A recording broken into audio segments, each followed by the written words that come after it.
Bowman tonight. During the course of my research, I found an article in the May 6, 2024 edition of The Final Call. It's entitled Brown versus Board of Education, 70 Years Later.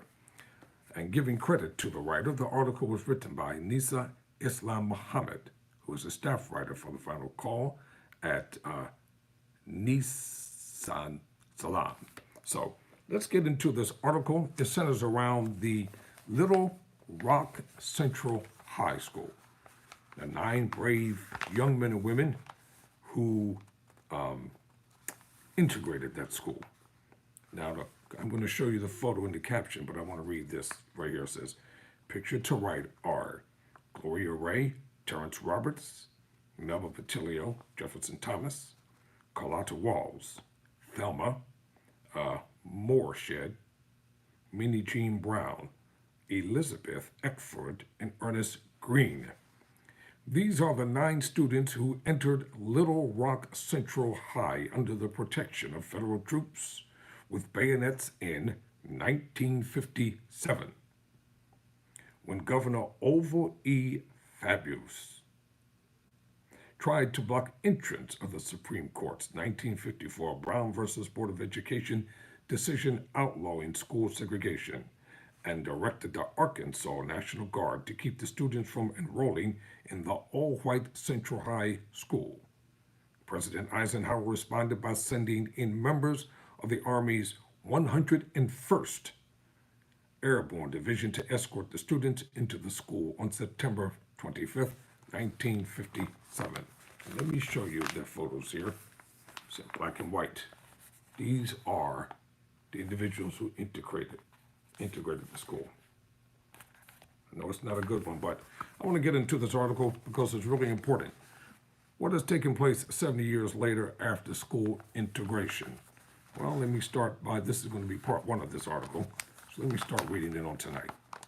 In 1940, the cost of a stamp was 3 cents. The first Social Security checks were paid. The Cincinnati Reds won the World Series, and psychologists, doctors Kenneth and Mamie Clark, conducted a doll study with disturbing results. Their study with children ages 3 to 7 used 4 dolls identical except for color to test children's racial perceptions. The majority of children expressed a preference for the white doll and attributed positive traits to it. The Clarks, a husband and wife team, concluded that, quote, prejudice, discrimination, and segregation, close quote, created a sense of inferiority among black children, which negatively impacted their self-esteem. Fast forward 14 years later, and Dr. Kenneth Clark was called to testify in the landmark Brown versus Board of Education case before the Supreme Court, argued by attorney Thurgood Marshall, who led the NAACP Legal Defense and Education Fund.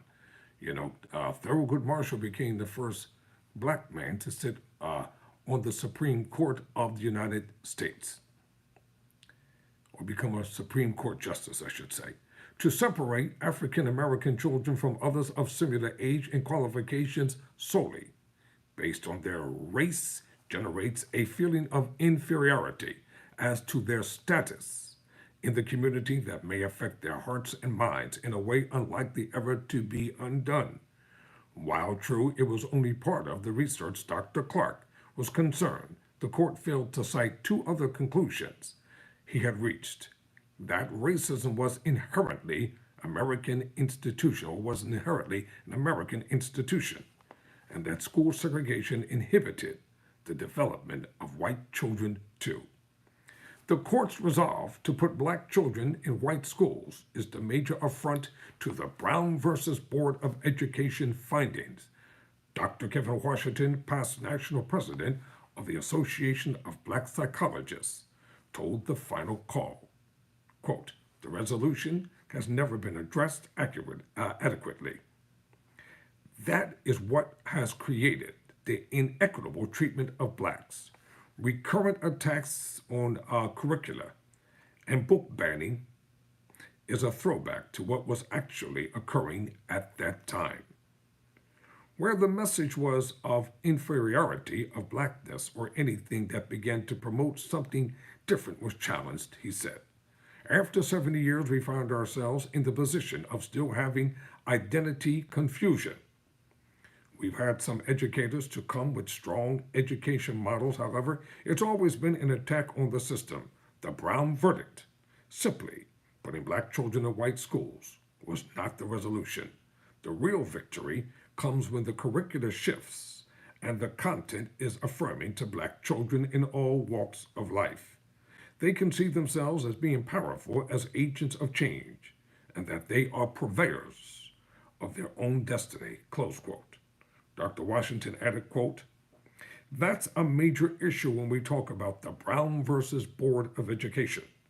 The principle that it was founded upon was flawed, that the environment black students were in was inherently inferior, instead of seeing the conditions black students were experiencing as detrimental to their identity, development, and formation of black and brown children. In part two of this video, entitled Brown versus Board of Education 70 Years Later, I'll talk about black on black education. But for now, I'm Tyrone Bowman. Never surrender, never quit.